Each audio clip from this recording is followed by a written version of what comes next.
हरे कृष्णा।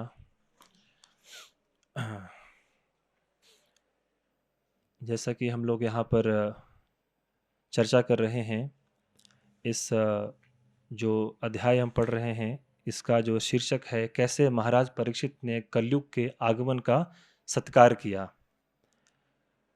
तो जैसे हमारे घर में कोई गेस्ट आता है या कोई मेहमान आता है, कैसे उसका हम सत्कार करते हैं, तो उसी प्रकार से हमारे जीवन में इस युग में जब कलयुग का आगमन हुआ, तो महाराज परीक्षित ने उसका सत्कार कैसे किया। अब यहाँ पर महाराज परीक्षित की बात इसलिए हो रही है क्योंकि महाराज युधिष्ठिर के बाद ही महाराज परीक्षित पूरे भूमंडल के राजा हैं, सम्राट हैं। किसी पर्टिकुलर किसी भूखंड के नहीं हैं, किसी राज्य के नहीं हैं, पूरे भूमंडल के सम्राट हैं। तो उनका ये दायित्व बनता है कि कोई इस भूमंडल पे संकट आए या कोई विकट आए, कैसे उसको उसको संभालना है। तो जब आप यहाँ पे कुछ 2 श्लोक पहले अगर पढ़ेंगे, तो इसमें बहुत देखेंगे पूरे ट्रांसलेशन में और तात्पर्य में प्रभुपाद जी ने एक शब्द को अच्छे से बहुत बार उसकी व्याख्या की है कि हमको उन कथा प्रसंगों में रुचि लेनी चाहिए जो भगवान कृष्ण से संबंधित हैं। आप ट्रांसलेशन में लिखा हुआ है कि उन कथा प्रसंगों से क्या लाभ जो मनुष्य के बहुमूल्य जीवन को व्यर्थ नष्ट करते हैं। और यहाँ भी लिखा हुआ है, अंत में प्रभुपाद कह रहे हैं कि जो जीव भौतिक शरीर बदले बिना, हम लोग क्या है कि मृत्यु के बाद ये शरीर बदल जाता है, आत्मा दूसरे शरीर में चली जाती है। तो प्रभुपाद जी कह रहे हैं कि कोई भी जीव अगर अपना भौतिक शरीर बदले बिना सदा जीवित रहना चाहता है, तो उसको क्या करना चाहिए। उसे भगवान कृष्ण और उनके भक्तों के संबंध में जो विषय है, जो कथा है, उसमें रुचि लेनी चाहिए।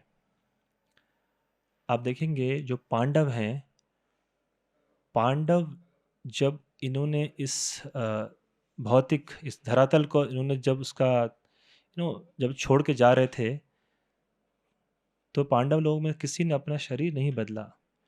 प्रभुपाद जी कहते हैं कि, और भागवतम कहता है कि उन्होंने सेम शरीर में वो वैकुंठ धाम गए। मगर भागवतम के हिसाब से किसी व्यक्ति को वैकुंठ धाम जाना है तो उसमें देखिए, जैसे कि अगर जैसे कि भगवत गीता के हिसाब से जीव हर जगह है। जीव को बोलते हैं सर्वगता, हर जगह जीव प्रेजेंट है, चाहे वो सूर्य में हो, अग्नि में हो, पानी में हो, कहीं पर भी हो। तो उसके हिसाब से उसको शरीर मिलता है। जैसे कि हम धरती पे रहते हैं, तो धरती पे क्या है, धरती में पृथ्वी का गुण ज़्यादा है, तो हमारे शरीर में पृथ्वी का गुण ज़्यादा है। जो पानी में रहता है उसके अंदर पानी का गुण ज़्यादा है, पानी का जो मात्रा ज़्यादा है, इसलिए वो पानी में सर्वाइव करता है।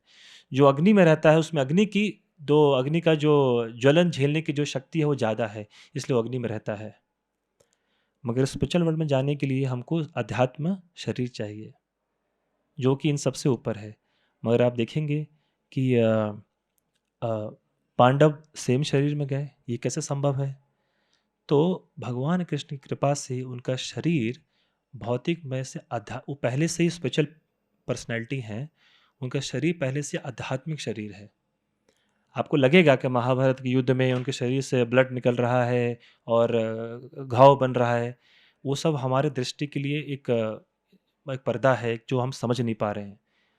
अगर आप देखेंगे महाभारत में जो भीष्म देव है, जैसे कि लिखा है यहाँ पर कि कैसे भीष्म देव और कृष्ण का जो संबंध था महाभारत के युद्ध में, भीष्म देव कैसे कृष्ण से अपना जो लव है, प्रीति, कैसे उसको व्यक्त करते थे। अर्जुन बैठे हैं चैरियट पे, रथ पे, और कृष्ण उनका रथ हाँक रहे हैं। तो भीष्मदेव एक तीर छोड़ते थे जो कि भगवान कृष्ण के छाती में लगता था, उसमें से रक्त का प्रवाह होता था और भगवान को आनंद आता था उसमें। और भगवान तो आध्यात्मिक पर्सनैलिटी हैं, आध्यात्मिक पुरुष हैं, मगर उनके शरीर से रक्त प्रवाह कैसे हो रहा है। क्योंकि भगवान ने एक हमारे संग रहने के लिए, और भगवान अगर चतुर्भुज अवतार में रहेंगे तो कोई उनके पास जाएगा नहीं, अरे भाई चतुर्भुज अवतार है, कोई जाने की चेष्टा नहीं करेगा। इसलिए भगवान अपने जो वास्तविक स्वरूप है उनका जो द्विभुज, इसलिए बाइबल में पढ़ेंगे ना, बाइबल भी कहता है कि man is made after God's image. जो जो मनुष्य है वो भगवान की स्मृति के अनुसार बना है। इसका मतलब भगवान का वास्तविक स्वरूप द्विभुज हुआ। प्रभुपाद जी कहते हैं, भागवतम कहता है, नारायण वास्तविक स्वरूप नहीं है, वास्तविक स्वरूप स्वयं कृष्ण है। हाँ, कृष्ण अपने डिफरेंट विभिन्न लीलाओं के कारण नारायण स्वरूप लेते हैं और अष्टभुज विष्णु, चतुर्भुज विष्णु और असंख्य भुज विष्णु का अवतार ले सकते हैं। तो आध्यात्मिक चाहिए। उसी प्रकार प्रभुपाद कह रहे संभव है। ध्रुव महाराज का भी आप देखेंगे लीला, ध्रुव महाराज भी सेम बॉडी में अध्यात्म लोक गए। तो यहाँ कह रहे हैं प्योर डिवोटी की जो वर्ड है, जो शुद्ध भक्त के जो शब्द हैं, वो कोई असाधारण नहीं है, साधारण या असाधारण है। मतलब इतना सिंपल नहीं। क्या कह रहे हैं यहाँ पर कि जो मनुष्य अपना भौतिक शरीर बदले बिना सदा सदा के लिए जीवित रहना चाहते हैं, उन्हें भगवान कृष्ण उनके भक्तों की कथाओं के अतिरिक्त अन्य किसी कथा पे अपना बहुमूल्य समय नष्ट नहीं करना चाहिए। क्यों नष्ट नहीं करना चाहिए? इसके पहले इसको मैं सपोर्ट करने के लिए आपको एक प्रसंग देता हूँ यहाँ पर। जैसे कि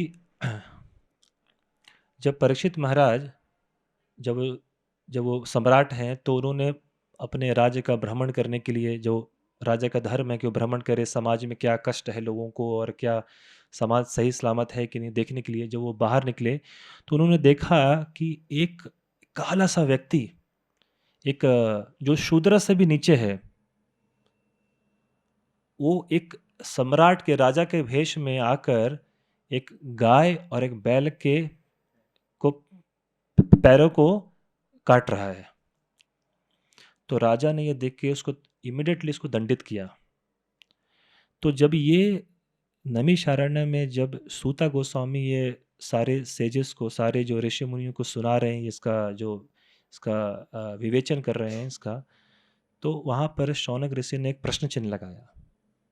उन्हें पहला प्रश्न यही पूछा, अभी जो आप बताने जा रहे हैं कि परीक्षित महाराज ने कली पुरुष को दंडित किया, वो कृष्ण से संबंधित है तो आगे बढ़िए। यहाँ खुद कह रहे हैं यहाँ पर कि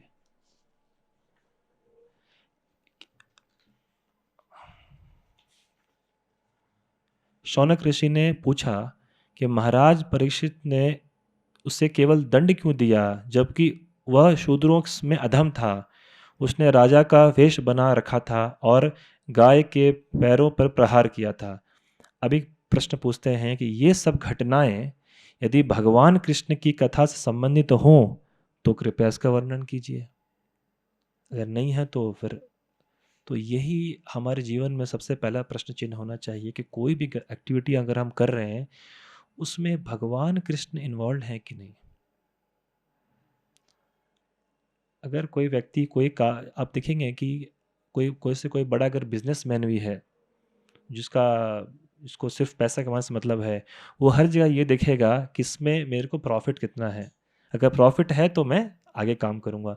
जब उसके मस्तिष्क में इतना ये चीज़ भरा हुआ है कि मुझे हर समय प्रॉफिट पैसा कमाना है, तो हम क्यों नहीं सोच सकते कि हमको कृष्ण के प्रति हर टॉपिक में देख सकते हैं।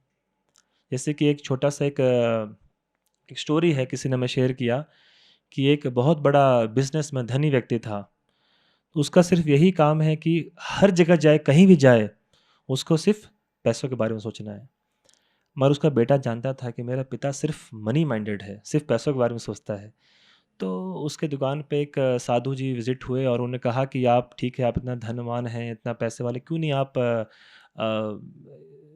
धाम विजिट करते हैं, धाम को क्यों नहीं जाते हैं।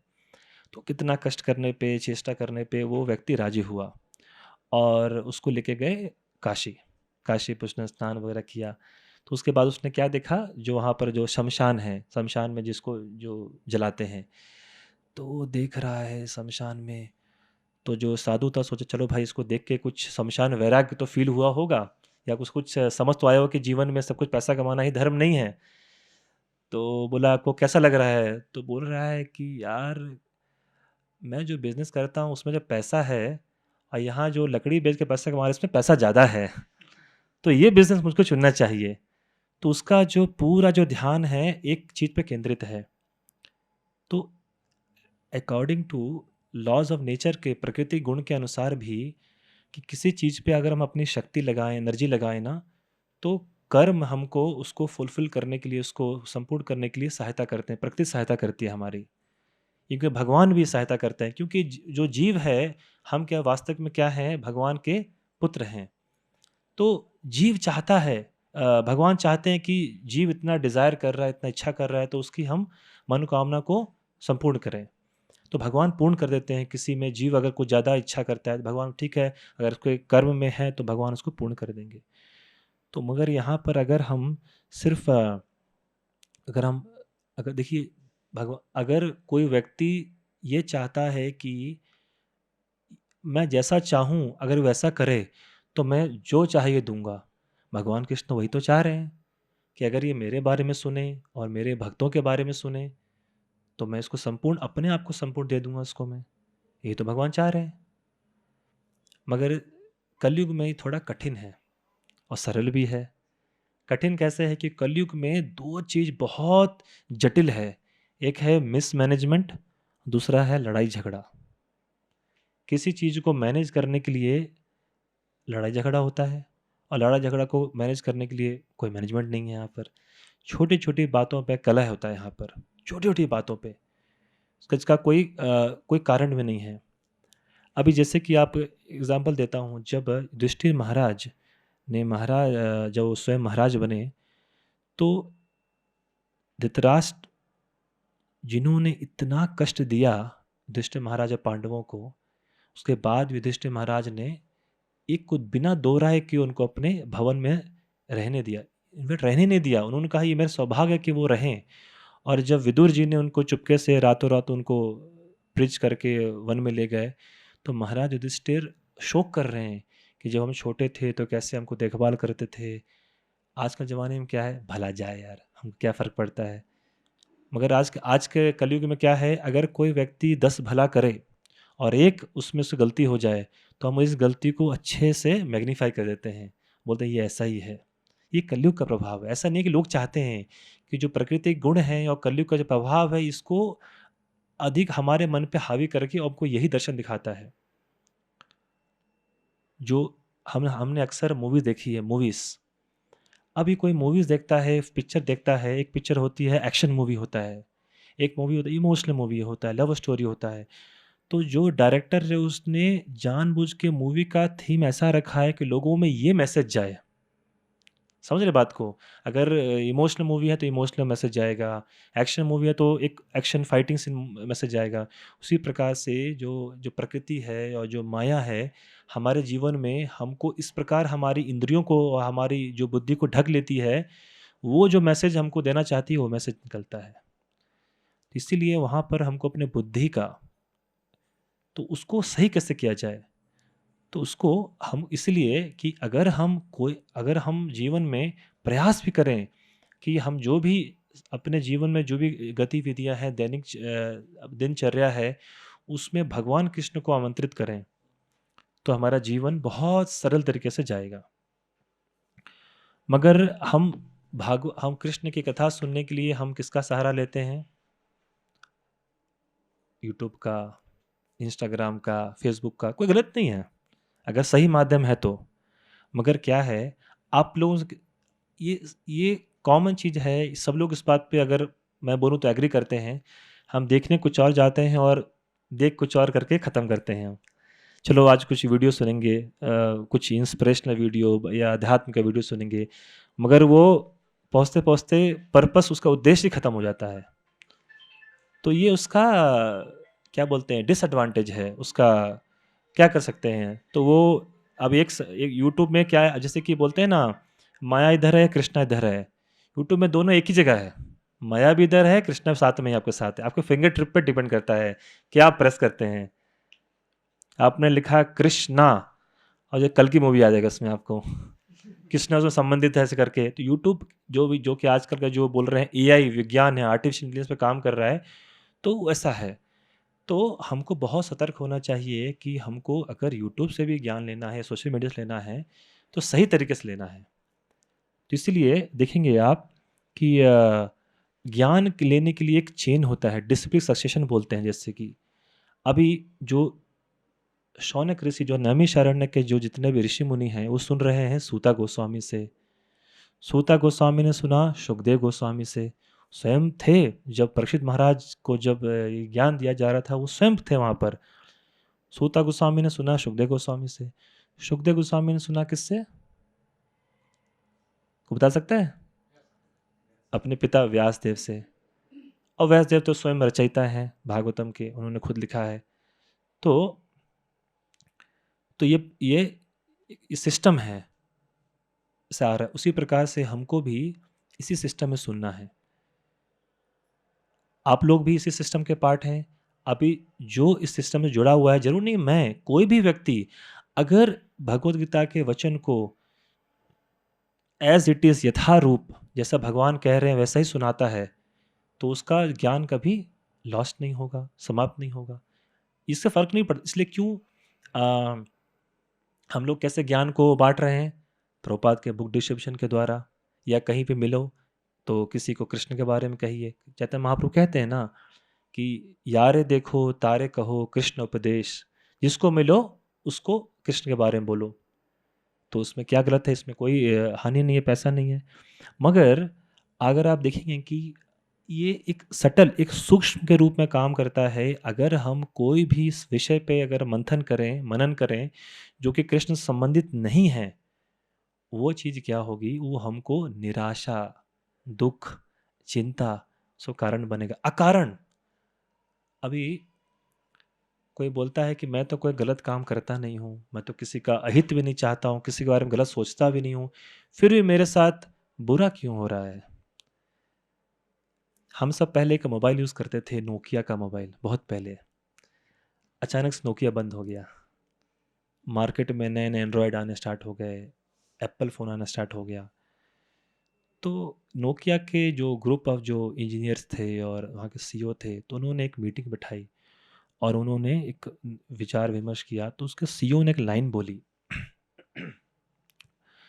उन्होंने कहा था कि we have done nothing wrong still we are lost. हमने कोई गलत काम किया ही नहीं, कुछ गलत नहीं किया, फिर भी हम डूब गए। गलती क्या हुई वहाँ पर? उन्होंने जो समाज में आने वाले जो बदलाव हैं उनके साथ अपने आप को बैठाया नहीं, उसको एक्सेप्ट नहीं किया, उसको स्वीकार नहीं किया, तो आप पीछे रह जाएंगे। तो सिर्फ गलत करना ही वो इतना ही काफ़ी नहीं है। समाज में रहने के लिए आपको समाज के तौर तरीके जीने हैं। तो हम जो इस समाज में अगर सही ढंग से रहना है, पीसफुल रहना है, तो बहुत सारे तरीके हैं। मगर सबसे सरल तरीका है कि आप भगवान कृष्ण की शरण ले लीजिए, क्योंकि यही तो भगवान सिखाना चाह रहे हैं हमको। क्यों भगवान बार बार अवतार ले रहे हैं और हमको ये मैसेज पास कर रहे हैं? कि अब कोई कहता है कि समाज में बहुत कष्ट है, दुनिया ऐसा है, लोग ऐसे हैं, तो पहली चीज़ समझना है कि ये जो कृष्ण स्वयं कह रहे हैं भगवद गीता में, दुखालयम अशाश्वतम, ये दुख का आलय है। विद्या का आलय होता है विद्यालय, स्कूल, ये दुख का आलय है। तो यहाँ पर दुख नहीं मिलेगा तो क्या मिलेगा? सुख की आप यहाँ पर, जो सुख है वो क्षणिक है। दुख अशाश्वतम, अशाश्वतम टेम्परेरी है, वो भी अस्थाई है। दुख भी अस्थाई है, सुख भी अस्थाई है। कोई चीज़ यहाँ पर स्थगित नहीं है, फुल टाइम कोई नहीं यहाँ पर। तो दुखालयम अशाश्वतम, दुख भी अस्थाई, सुख भी अस्थाई। तो यहाँ ये दुख का आलय है, तो सुख कैसे मिलेगा आपको यहाँ पर? आप कैसे, आप जो सुख सोच रहे हैं वो क्षणिक है। कोई ये नहीं बोल सकता है, आप देखें कितना से बड़ा कोई बिजनेसमैन क्यों ना हो, दुख सबको है, मगर कोई सबका अलग अलग दुख है। कोई मानसिक दुख से है, कोई शारीरिक दुख से है, कोई रोगी है, कोई आर्थिक है, सबका अलग है यहाँ पर। तो ये है यहाँ पर। तो अभी प्रभुपाद जी एग्जाम्पल देते हैं कि अगर हम भौतिक विषयों में ज़्यादा अगर हम चर्चा करें, बात करें, आप देखेंगे कि कोई ना कोई रोड पे कहीं ना कोई पॉलिटिक्स चर्चा कर रहा है, तो कोई ये चर्चा कर रहा है, कोई फिल्म के बारे में। मगर उससे हमको फ़ायदा क्या हो रहा है? हमको चर्चा कर रहे हैं, हमको हमारे जीवन में फ़ायदा क्या हो रहा है? अगर किसी क्रिकेटर ने सेंचुरी मार दिया, मेरे घर में तो राशन पानी तो आएगा नहीं। किसी फिल्म स्टार ने अगर इतनी मूवी बना दिया, उसने मूवी ने 500 करोड़ कमाया, मेरे घर में तो 1 करोड़ भी नहीं आया। मन की तृप्ति के लिए हम आनंद ले लेते हैं। तो प्रभुपाद जी भागवतम इसका एग्जाम्पल देता है। आप देखेंगे कि जो मेंढक होता है ना, मेंढक, वो क्या साउंड करता है? टर टर टर साउंड करता है। अपने सगे संबंधियों से बात करता है, टर टर बात, वही भाषा उसका। एक्चुअली वो वास्तव में क्या कर रहा है, वो सर्प को इनविटेशन दे रहा है, आइए मेरे को अपना प्रसाद बना लीजिए। वो सर्प को इनविटेशन दे रहा है, क्योंकि सर्प, तो ये सर्प का भोजन क्या है? मेंढक, चूहा, ये सब है उनके भोजन है। तो सर्प को इनविटेशन दे रहा है। सर्प तो मेहनत भी नहीं करना पड़ा उसको, अब भैया अपने आप मेरे प्लेट में आ गया। तो उसी प्रकार से अगर हम इनसे चीज़ों पे चर्चा करते हैं तो माया हमको ऐसी पकड़ती है। आप बोल रहे हैं कि यार हम तो गलत नहीं कर रहे हैं, तो ये सब चीज़ों पे चर्चा कर रहे हैं। कृष्ण माया तो यही माया इतनी अच्छी वैष्णव है कि अपना प्योर डिवोशनल सर्विस अच्छे से कर रही है।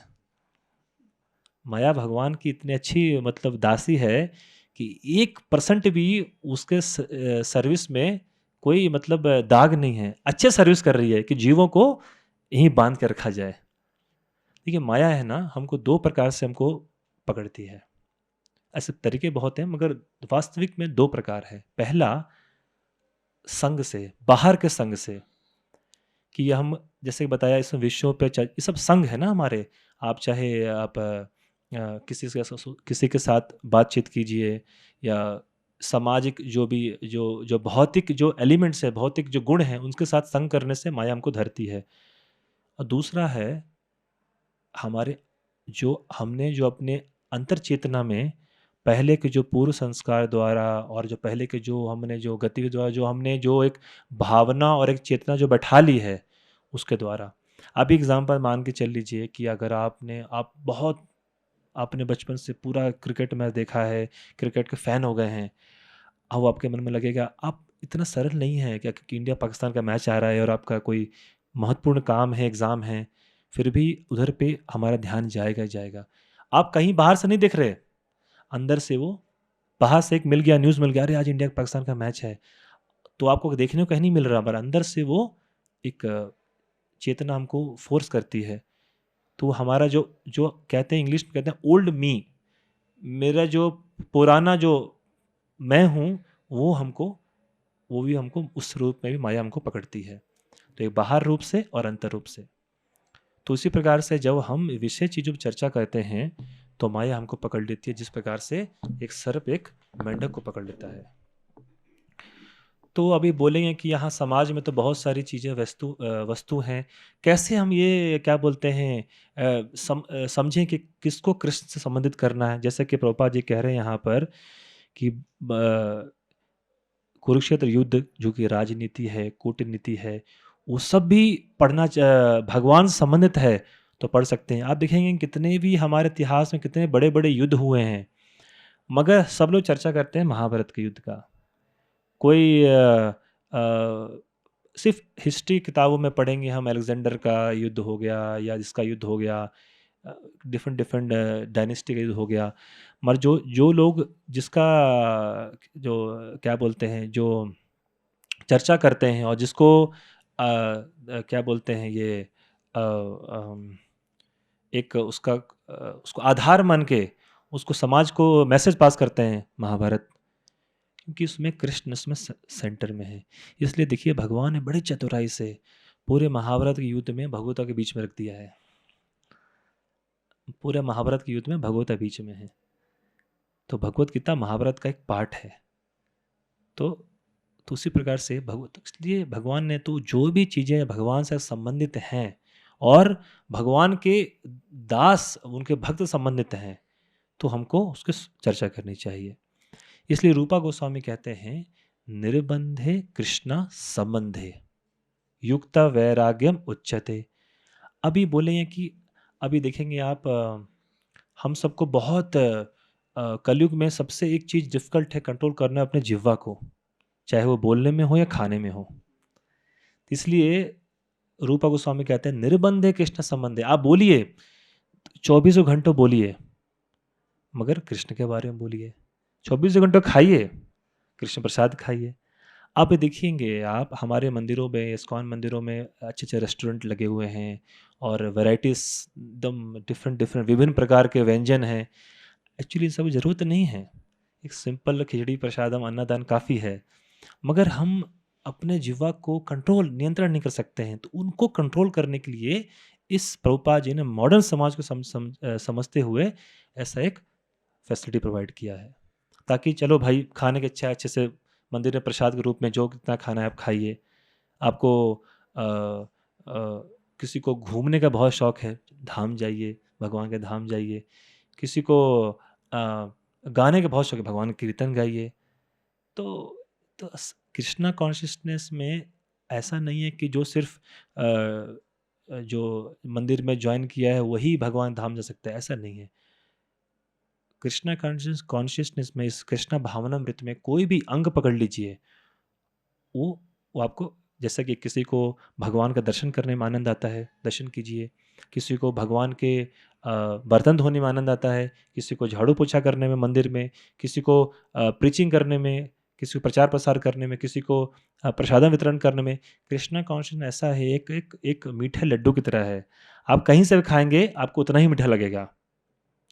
ऐसा नहीं है कि कोई कोई ब्रेड है और बीच में बटर है, आने के लिए बीच में टाइम लगेगा, नहीं। किधर किधर से भी खाएंगे आपको आपको उतना ही उसका मीठा स्वाद लगेगा। तो इसी प्रकार से कृष्णा भावनामृत में प्रभुपाद जी कहते हैं कोई भी अंग पकड़ लीजिए। अगर इसलिए तो कहते हैं ना, जो प्रहलाद महाराज बताते हैं कि कृष्णा को भजने के लिए 9 विधा भक्ति है। स्मरणम, कीर्तनम, विष्णु स्मरणम, पाद सेवनम, ऐसे जो आत्मसमर्पण तक है। तो उसमें श्रवणम कीर्तन बहुत सरल है। श्रवण करना है, कीर्तन करना है। प्रभुपाद के भागवतम पढ़ना भी श्रवण भी हो गया, कीर्तन भी हो गया। तो ये बहुत सरल है। तो इसमें किसी भी एक चीज़ को पकड़ लेंगे आप, तो अब देखिए परीक्षित महाराज श्रवण करके शुद्ध हो गए, बैक टू गॉड चले गए। कीर्तन, कोई कोई डिवोटी सिर्फ कीर्तन करते चला गया, कोई कोई डिवोटी जैसे देखेंगे बिल्वा ठाकुर कीर्तन करते चले गए। तो किसी भी अंग को पकड़ सकते हैं आप भक्ति में। ऐसा नहीं है कि मुझको सब कुछ करना है। अरे वो पुजारी है, कितना मंदिर में भगवान को स्वयं सेवा कर रहा है, तो वो कर रहा है, मगर आप नीचे से भगवान का दर्शन कर रहे हैं, इसका ये अर्थ नहीं है कि आपको कृपा कम मिलेगी। ऐसा नहीं है, क्योंकि कृष्ण भावनामृत एक जैसे बताया, एक लड्डू की तरह है, कहीं से खाइए आपको मीठा लगेगा। तो अगर रूपा गोस्वामी कह रहे हैं निर्बंधे कृष्ण संबंधे युक्त वैराग्य मुच्यते, सब कुछ अगर कृष्ण से संबंधित है, और कृष्ण खुद भी कह रहे हैं भगवत गीता में, अहम सर्वस्य प्रभवो मता सर्वम प्रवर्तते, कि सब कुछ मुझसे ही निकला है। स्पिरिचुअल भी और मटेरियल अध्यात्म भी भौतिक भी मुझसे निकला है, सब भगवान का है। तो क्यों नहीं भगवान, अब कोई पुत्र तो चाहेगा ना कि अपने पिता की संपत्ति को एंजॉय करे। तो फिर बोलेगा कि फिर ये जो 4 नियम हैं उस पे रोक क्यों है? मांसाहार का सेवन नहीं करना, धूम्रपान नहीं करना, और जुआ जुआरी नहीं करना, और अवैध संग नहीं करना, क्यों उस पर प्रतिबंध है? तो इसलिए क्या कृष्ण से संबंध करना है, क्या नहीं करना है, इसलिए हमको गुरु का गाइडेंस चाहिए, हमको गुरु चाहिए लाइफ में, कोई हमको मार्गदर्शन चाहिए। तो मार्गदर्शन, प्रोपा जी कहते हैं मार्गदर्शन 2 प्रकार से हो सकता है, एक वपु से, एक वणु से, वाणी से। वपु मतलब किसी का फिजिकल प्रेजेंस जो स्वयं सामने खड़ा होकर गाइड कर रहा है। दूसरा वाणी से, वाणी द्वारा बुक से, या उसका वाणी है। तो अभी भगवान कृष्ण हमारे पास तो नहीं है, पर वो अपने वाणी से प्रेजेंट है। मगर एक्चुअली वास्तव में भगवान कृष्ण हैं हरि नाम के रूप में, तो हरि नाम से है। तो इसलिए है, तो गुरु का गाइडेंस हमको बहुत बहुत जरूरी है। अभी इवन आप देखेंगे भगवत गीता में भी कृष्ण स्वयं कह रहे हैं, क्या कह रहे हैं कि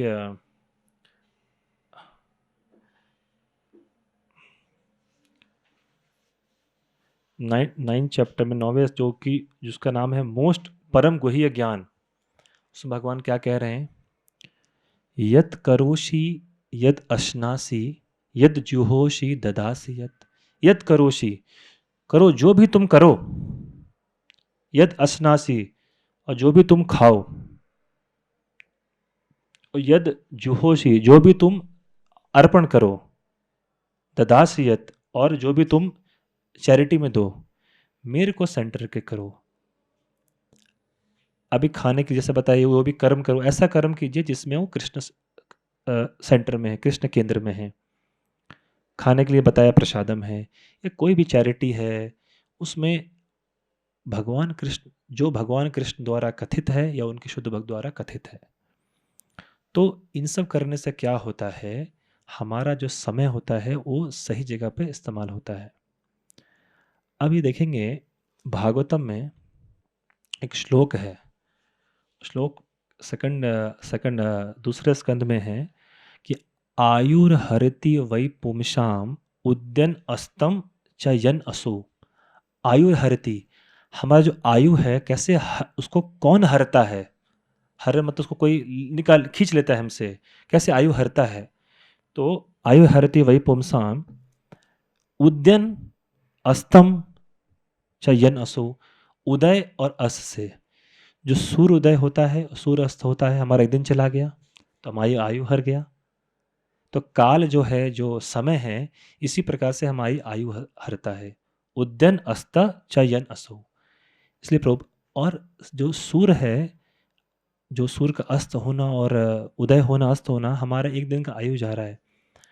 आप देखेंगे 24 घंटा हमारे पास अगर है, 24 घंटे में से 8 घंटा चला गया। अगर जनरल एक समान पुरुष की बात किया जाए जो बाहर काम करता है, 8 घंटा सोने में गया, 8 घंटा काम करने में, 16 घंटा चला गया, बचे कितने, 8 घंटे। और 8 घंटे में 4 घंटा चला गया घर गृहस्थी, अपने घर को संभालने में, घर के काम काज संभालने में, चले गए 20 घंटे, बच गए 4 घंटे। 2 घंटे अपने जो भी अपने सगे संबंधियों से मिलने जाएगा, फ्रेंड्स से मिलने जाएगा, बच गए 22 घंटे, बच गए 2 घंटे।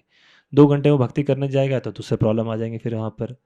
तो 2 घंटे में हम क्या भक्ति करेंगे, सिर्फ जो अपना जो आत्मज्ञान को कैसे उजागर करेंगे, सरल नहीं है।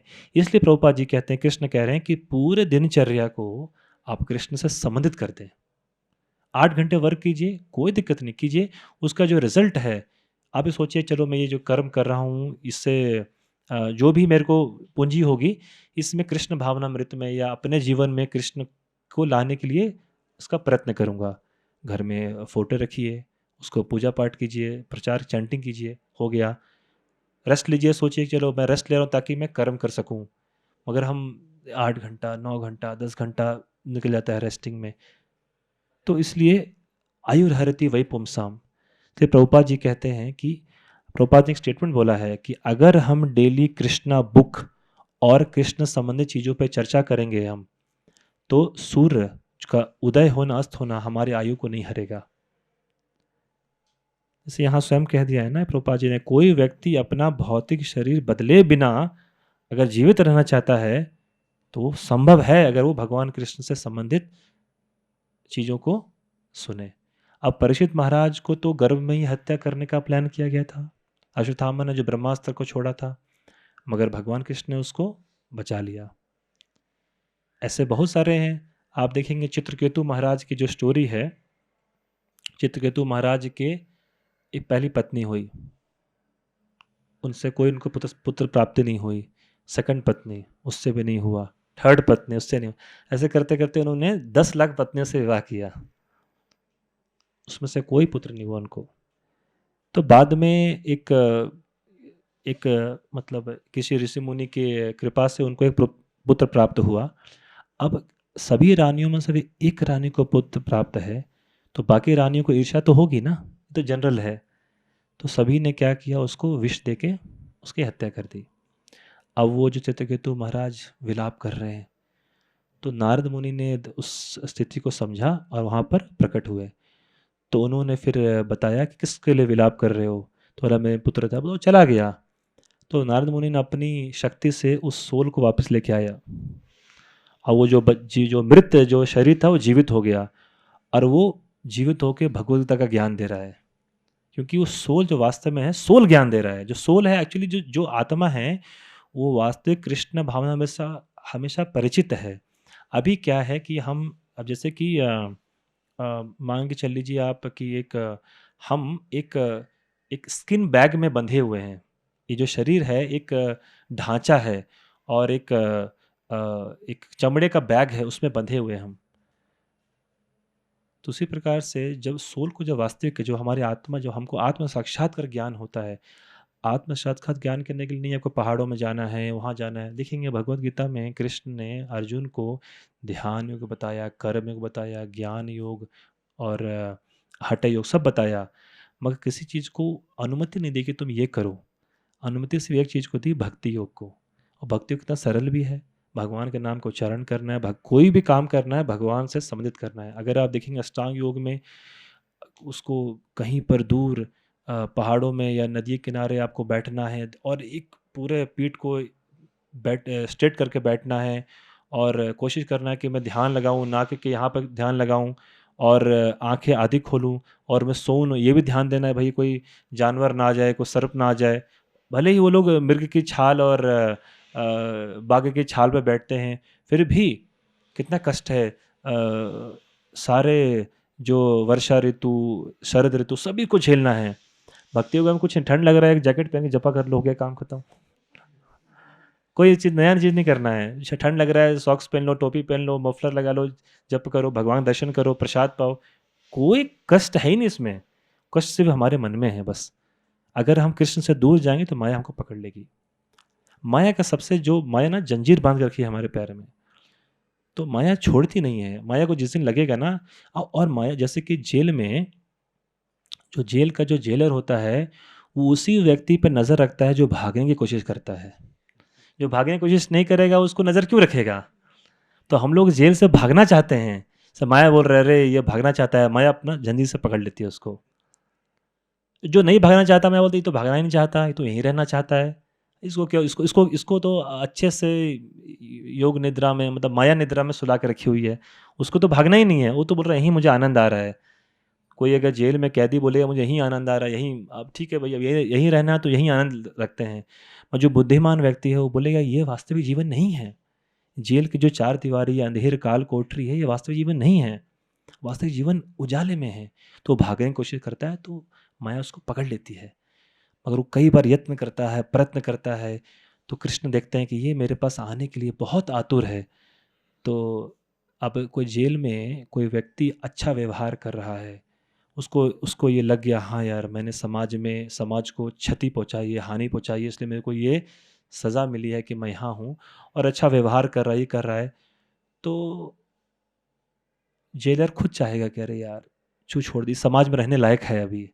या जो समाज के जो जो सज्जन पुरुष है कि समझ जाएंगे हाँ ये व्यक्ति को समाज में रहना चाहिए।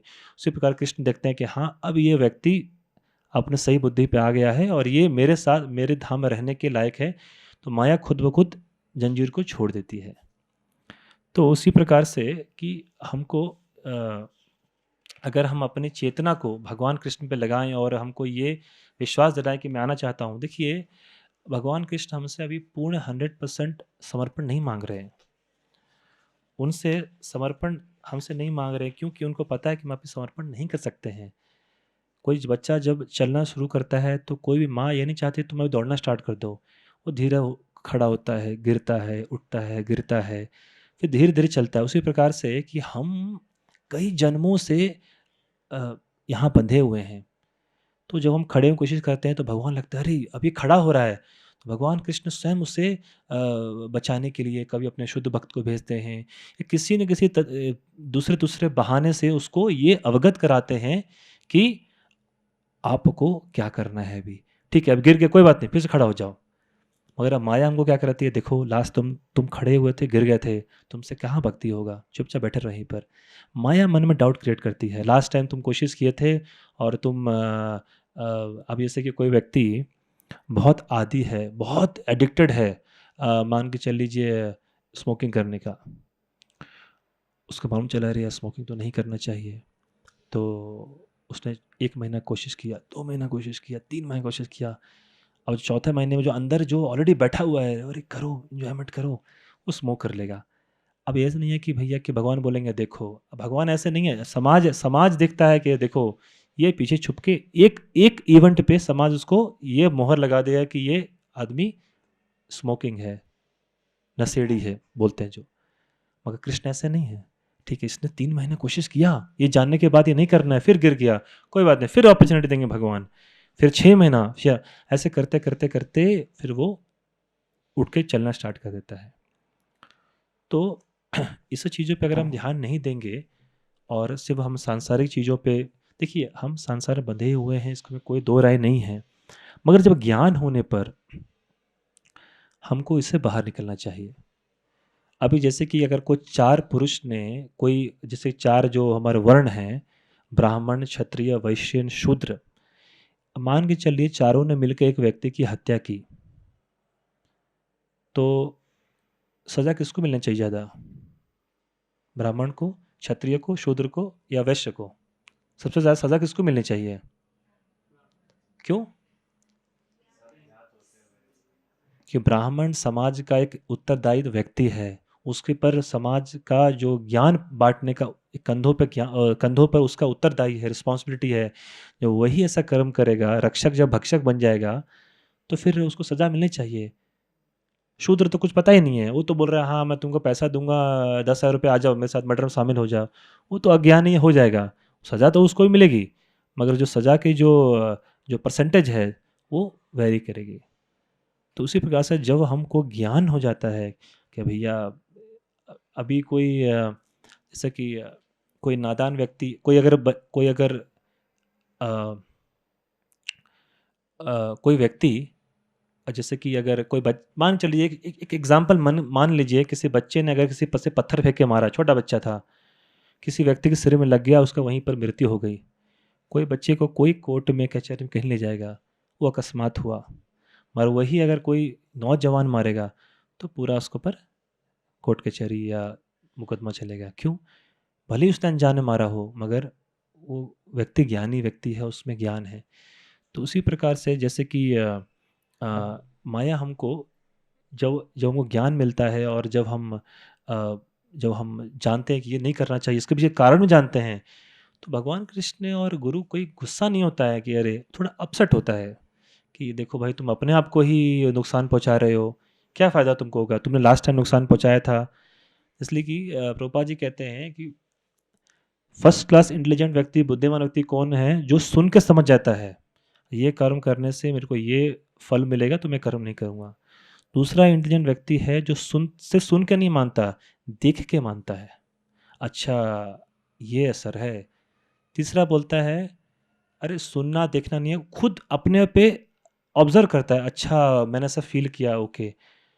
मगर कलयुग में ऐसा है कि तीनों के समझने के बाद भी हम नहीं समझते, फिर सेम चीज़ गाड़ी हमारा जो एक जगह घूमते रहता है।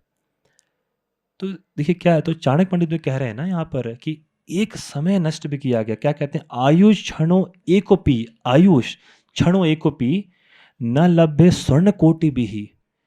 कि एक क्षण का जो समय, जो व्यर्थ समय है जीवन का, जो आयु, जो जो काला हमारा जो समय है उद्यान से, एक क्षण का आयुष क्षणों एकोपि ही न लभ्य स्वर्ण कोटि भी।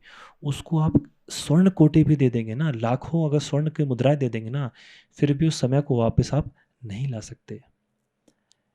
जैसे प्रभुपाद जी अक्सर एक एग्जाम्पल देते हैं कि एक व्यक्ति जो कि डेथ बेड पर है, जो मरने की अवस्था में है, वो डॉक्टर से बोल रहा है डॉक्टर मेरे को बस 4 मिनट दे सकते हैं, मुझे ये कार ख़त्म करना है।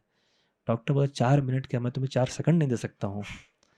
तो एक क्षण गवाया हुआ समय ना आप कभी, अभी जैसा कि जो अभी आज तारीख है 1 दिसंबर, हम बैठे यहाँ पर 8:30 से, वो 8:30 वापस कभी नहीं आएगा अगर उसका हमने अगर दुरुपयोग किया तो। अब हम हमें कभी कभार हमको लगता है ना कि अरे मैं सही समय रहते अगर मैं ये काम कर लेता तो अंदर से वो ग्लानि नहीं होती, अंदर से वो चिंता नहीं होती। तो समय का इस्तेमाल सही से करना है। ये भागवतम नहीं, बड़े बड़े जो मोटिवेशनल स्पीकर हैं, बड़े बड़े जो जो सक्सेसफुल बिजनेसमैन है, वो लोग यही बोल रहे हैं कि समय का सही इस्तेमाल करना चाहिए। क्योंकि अगर समय का सही इस्तेमाल नहीं किया गया तो किसी भी क्षण यमराज हमारे द्वार पे दस्तक दे सकते हैं। ऑलरेडी ऐसे एक्चुअली प्रभुपाद जी कहते हैं कि डेथ हमारे पास ही है, मृत्यु हमारे समक्ष खड़ी है, क्योंकि जिस समय हमारा जन्म हुआ उस समय मृत्यु का डेट भी लिखा गया है ऑलरेडी। ये जन्म मृत्यु एक्चुअली जीवा जब इस भौतिक शरीर में आने से पहले ही, जैसे कैसे होता है ना, कोई आइट मार्केट से हम प्रोडक्ट लेते हैं ना, उसमें लिखा रहता है मैन्युफैक्चर डेट और एक्सपायरी डेट, वो लिखा हुआ है पहले से। उसके बीच में बस वो ऊपर नीचे हो रहा है। तो उसी प्रकार से जब जब जब ये जीव जीव तो शाश्वत है, जो हम शाश्वत हैं। अब जैसे कि जो जीव को एक शरीर में बांध के भर के भेजा जा रहा है, उस शरीर का एक मैन्युफैक्चर डेट है और एक्सपायरी डेट है। अब एक्सपायरी डेट को इंक्रीज करना से एक ही व्यक्ति के हाथ में है, जो कि स्वयं भगवान कृष्ण, और कोई नहीं कर सकता है। हम कितना भी यत्न प्रयत्न कर ले, नहीं होगा। मगर इस कलयुग में क्या है कि एक्सपायरी डेट्स लिखे होते हुए भी हम पहले ही उसका एक्सपायरी हो जाता है। क्योंकि प्रभुपाद जी कहते हैं भागवतम में, क्योंकि कलयुग में आप देखेंगे कि एक्चुअली देखा जाए, अगर नियम के हिसाब से जो भगवान कृष्ण ने बनाए हैं, सतयुग, त्रेता, द्वापर, कलयुग, सतयुग में एक व्यक्ति का जो उम्र होती है 1,00,000 वर्ष। इसलिए आप ऋषि मुनि देखिए तपस्या कर रहे हैं, 60,000 70,000 वर्ष तक तपस्या कर रहे हैं। वही त्रेता युग में उसको 10 से डिवाइड कर दीजिए, 10,000 हो गया। फिर द्वापर युग में उसको 10 से डिवाइड कर दीजिए, 1,000 वर्ष हो गया। और कलयुग में 10 से डिवाइड कर दिए, 100 वर्ष हो गया। 100 वर्ष को जीता भी नहीं है यहाँ पर। तो अभी कलयुग का बस आरंभ ही हुआ है। 5,500 साल कुछ ही बस अभी हुए हैं। अभी तो कलयुग के 4,32,000 साल में 5,00,000 वर्ष हुए हैं। अभी 4,27,000 वर्ष अभी बहुत है। सोचिए उसमें क्या होगा। भागवतम के 12वें स्कंद में ये भविष्यवाणी है कि कलयुग के अंत तक व्यक्ति 12 साल जिएगा तो बोलेगा सबसे वो वृद्ध व्यक्ति है। 12 साल। और उस समय व्यक्ति के जो जो हाइट होगी ना, जो लंबाई इतनी इतनी होगी, एक घास पे चढ़ने के लिए उसको सीढ़ी लगानी पड़ेगी। ये भागवतम में ये कथित है। तो कलयुग का जो जो विकास अभी देखिए, अभी लोग अभी परेशान है, अरे यार इतना परेशान है, आगे क्या होने वाला है कोई नहीं जानता है। तो ये सब एक प्रकार से क्या है कि हम अपने क्षति खुद कर रहे हैं हमको अपने आप। तो हमको समय के साथ साथ बहुत बहुत केयरफुल होना है कि कैसे हम समय को सही जगह पे इस्तेमाल किया जाए। अब समय का अभी देखिए, प्रभुपाद की कृपा से हमारे पास इतने सारे अ, अ, कृष्ण भावनामृत से संबंधित चीज़ें हैं, जिसमें हमारे पास कोई मतलब ऐसा नहीं बोल सकता कि हमारे पास कृष्ण को पाने के लिए कोई चीज़ नहीं है। प्रभुपाद कहते हैं कि मैंने ऐसा कुछ नहीं छोड़ा जिसको आप इस्तेमाल करके कृष्ण के धाम नहीं जा सकते हो। जैसे कि जब हम कॉलेज में जब हम आईआईटी की तैयारी करते थे, स्कूल में आईआईटी की तैयारी करते थे, तो आईआईटी वगैरह में एग्जामिनेशन वगैरह में 3 बुक होती थी बेसिकली हम पढ़ते, फिजिक्स, केमिस्ट्री, मैथ। बायोलॉजी जो है अलग, उसका तक एग्जाम हो गया, बट बेसिकली आईआईटी के लिए फिजिक्स, केमिस्ट्री, मैथ। अभी अब दिन भर फिजिक्स तो पढ़ नहीं सकते, ना केमिस्ट्री पढ़ सकते हैं, ना मैथमेटिक्स पढ़ सकते हैं। तो हमारा टीचर हमको बोलता था फिजिक्स पढ़ो, बोर हो गया तो केमिस्ट्री पढ़ लो, केमिस्ट्री बोर हो गया तो मैथमेटिक्स पढ़ लो, मैथमेटिक्स, तो ऐसे करके साइकिल रिपीट करते रहो। इसे कृष्ण भावनामृत में भी अगर आपको फिलॉसफी पढ़ने के बोर हो गए तो स्टोरी पढ़ लीजिए। स्टोरी भागवतम की इतनी सारी स्टोरीज हैं। स्टोरीज अगर पढ़ के बोर हो गया, आपको देखने का इच्छा है, तो कितने सारे कृष्ण भावनामृत से संबंधित मूवीज़ आ गई, जिसको मूवीज़ देखने का इच्छा है, लिटिल कृष्णा है, और इतने सारी भगवान संबंधित मूवीज़ हैं जो कि डायरेक्शन में, सही डायरेक्शन में देखना चाहिए। अगर आपके पास है तो अच्छी बात है, नहीं तो किसी से विचार विमर्श करके। और मूवी मतलब जो कि ऑथराइज्ड है, जो कि संस्था द्वारा ऑथराइज, जैसे कि लिटिल कृष्णा वीडियो है। और जो अब जैसे कि हम या अब किसी को भूख लगी है, हर चीज़ का कृष्णा कॉन्टेस्ट में, जैसा कि यंग है, जो अंग है हमारे यहाँ पर, जितने सारे विभिन्न जो कृष्ण भावनामृत के विभिन्न विभिन्न अंग हैं, किसी को पकड़ लीजिए आप।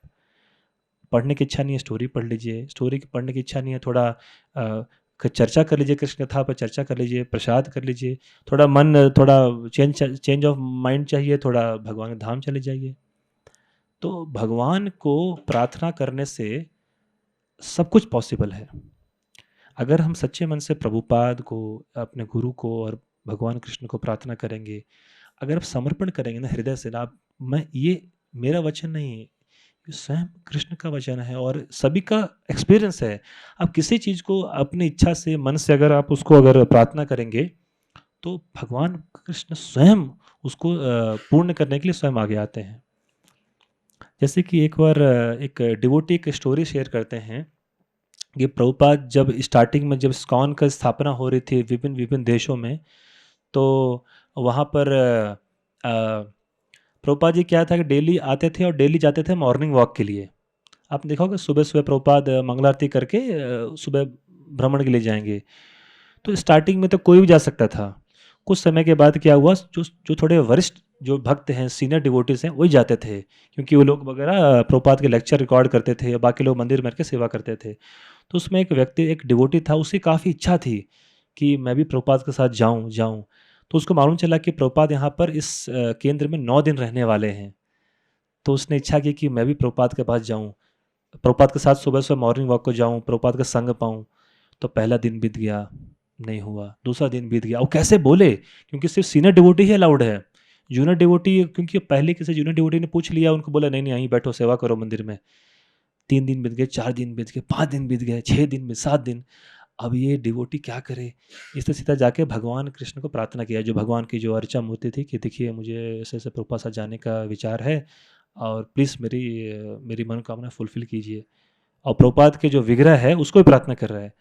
तो 9वें दिन प्रभुपाद जाने वाले थे, तो प्रभुपाद पीछे मुड़े, बोले तुम मेरे साथ चलो। तो प्रभुपाद ने, मतलब उसने बोला कि प्रभुपाद को कैसे मालूम चला कि मैं जाना चाहता हूँ। तो ये जो भागवतम के अनुसार जो हमारे हृदय में परमात्मा है, वो परमात्मा का जो बाह्य रूप है वो गुरु होता है।